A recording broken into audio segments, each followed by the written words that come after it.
60th birthday to you, ma, Dr. Mrs. Ayodele Awe. I wish you many more years on earth in Jesus' name. Congratulations to you. Ọlọ́run wa àgbáyé, mo fògo fún ọ o bàbá. Ìwọ lọ́ba ṣẹ̀dá, mo fògo fún ọ. Ọlọ́run wa àgbáyé, mo fògo fún ọ bàbá. Ìwọ lọ́ba ṣẹ̀dá, mo fògo fún ọ. Olùràpadà mi, mo fògo fún ọ bàbá. Ìwọ lọ́ba ṣẹ̀dá, mo fògo fún ọ. Ọkàn mi yọ nínú Olúwa, torí ó jẹ́ ìyè fún mi. Òun rẹ̀ dùn púpọ̀ láti gbọ́, adùn ni láti rojú rẹ̀. Èmi yọ̀ nínú rẹ̀, èmi yọ̀ nínú rẹ̀. Gbàgbọ́ gbọ́dọ̀ fi ayọ̀ kún ọkàn mi, torí èmi yọ̀ nínú rẹ̀. Dr. Mrs. Ayodele Awe wọ́n tún sọ pé, it's amazing how you love me. It's amazing how you do the things you do for me. Testimonies ó ti pọ́npọ́n, many blessings ó ti surplus.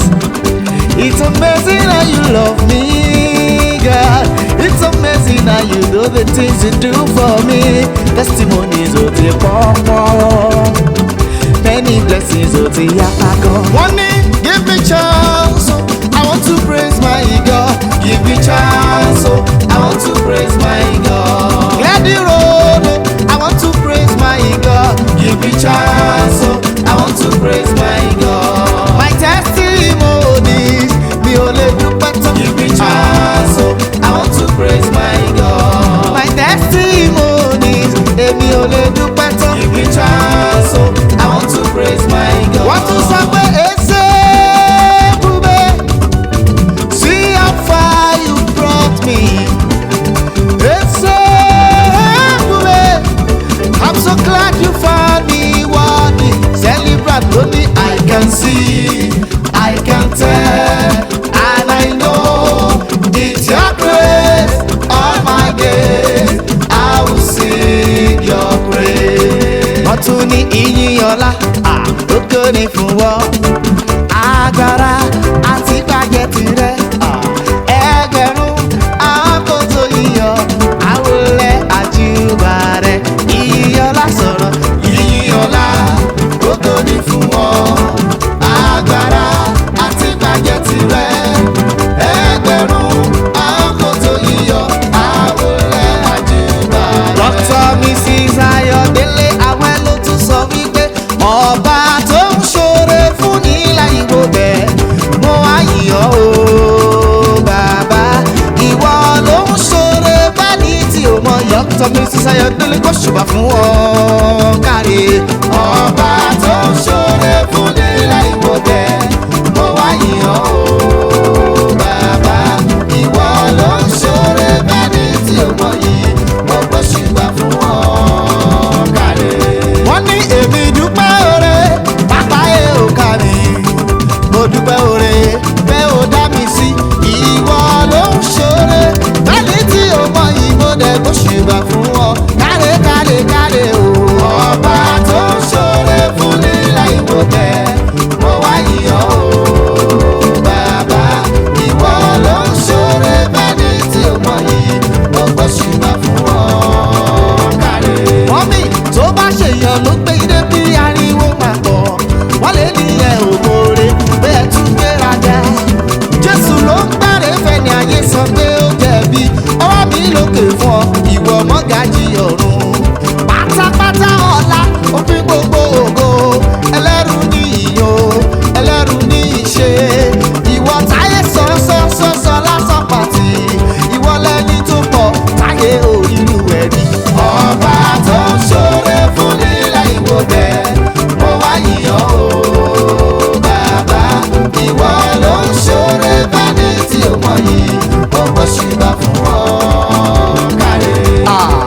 Dr. Mrs. Ayodele Awẹ́ ọmọ wọn ní Ìkólé Èkìtì náà ń ṣọjọ́ ìbí.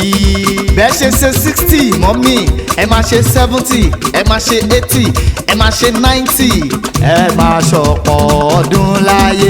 Ẹ̀yin láyé Dr. Rotimi Awẹ́ ọmọ wọn ní Ìjẹ̀ṣà Ìṣù Èkìtì wọ́n ní ẹ máa ṣọ̀pọ̀ ọdún láyé. Ó yá sọ pé kókó kẹ̀kẹ́ ìpanamọ́ ọmọ Jésù ń bọ̀ ipò lóko èsì fàgbọ̀n rí ojú ẹ̀ rí o ibẹ̀ lẹ́nìfẹ́ dènà dé wá kí Jésù gbédè. Kálukú ló mi kọrin ìbílẹ̀ tirẹ̀ má kọrin ìbílẹ̀ tèmi kórí máa jù mí ṣe orí mi. Ó yá kí la ó ti ṣe èyí sí o. Èkìtì kété Èkìtì jákèjádò Èkìtì kété àmà tí rohùn káyí wálé Èkìtì Èkìtì kété Èkìtì jákèjádò Èkìtì kété. Wọ́n ní àwẹ̀ ò ọba aláyọ̀ ní màá sìn o àwẹ̀ ò ọba aláyọ̀ ní màá sìn o òun lè ṣòwò òun lè ṣọmọ òun lè ṣohun gbogbo tó wà láyé rí a. Àwẹ̀ ò ọba aláyọ̀ ní màá sìn o àwẹ̀ o. Ó yá mo sáré dé ilé Ìjẹ̀ṣà Ìṣù Èkìtì Ìjẹ̀ṣà òṣèré onílẹ̀ obì ọmọ ẹlẹ́ni àtẹ ìka ọmọ ẹlẹ́ni ẹ̀wẹ̀lẹ̀ ìran Ìjẹ̀ṣà òrédè ìṣáná ilé lẹ́rú ọwọ́ tí ń fọná roko. Ó yá bó bá Jẹ̀ṣà ṣòro bó bá Jẹ̀ṣà ṣòro kárí ọ̀nà o kárí ọ̀nà o bó bá Jẹ̀ṣà ṣòro. Gbogbo ọmọ pátá Ayọ̀mídé àti Tósìn wọ́n kí celebrant wọ́n ní ẹ máa ṣọ̀pọ̀ ọdún láyé. Grandma tọ́ mi wá Dr. Mrs. Ayodele Awẹ́ mọ́mí at 60 àní ẹ máa ṣọ̀pọ̀ ọdún láyé. Ó yá sọ pé kí ni màá fi san oore rẹ fún ọ ọba ògo. Wọ́n ní kí ni màá fi san oore rẹ fún ọ ọba ògo. Nítorí pé nígbà tátà mi ìhùwàlẹ̀ ìwọ ló kọ́ lọ́gbọ́n ó jẹ́ kó mọ̀ báyọ̀ fẹ́lẹ̀ mi kó má yọ wọ́kọ́wọ́ àtìgbà yìí ni mo ti ń rọ́gò rẹ nínú ayé mi májọ́ máyọ̀ máa rá bàbá fún ọ ọba ògo. Celebrant ló tún ní ọba tó gbénú wúndí aṣọ́lá ọba tó gbélé adélébọ̀ ṣògo ọba ara ládé àlàáfíà àtòrí ẹni tí ó sunwọ̀n ṣe àtòrí ẹni tí ó sunwọ̀n ṣe àtòrí ẹni tí ó sunwọ̀n ṣe. Dr. Ayodele Awẹ́ sọ pé kí ni màá fi san oore rẹ fún ọba ògo. Nítorí pé nígbà tátà mi ìhùwàlẹ̀ ìwọ ló kọ́ lọ́gbọ́n ó jẹ́ kó mọ̀ báyọ̀ fẹ́lẹ̀ mi kó má yọ wọ́kọ́wọ́ àtìgbà yìí ni mo ti ń rọ́gò rẹ nínú ayé mi májọ́ máyọ̀ máa rá bàbá fún ọba ògo. Wọ́n ti sọ pé thank you for not leaving me to the wishes of my enemies Ọlọ́run. Thank you for fighting my battles for me Jehovah olùgbèjà. Ó gbé mi níjà kẹ́rù owó níjà o ìwọ ló ń jà fún mi lójoojúmọ́. Thank you for fighting my battles for me Jehovah olùgbèjà. Thank you for not leaving me to the wishes of my enemies Ọlọ́run. Thank you for fighting my battles for me Jehovah olùgbèjà. Mọ́mí wúre I wish you a perfect day.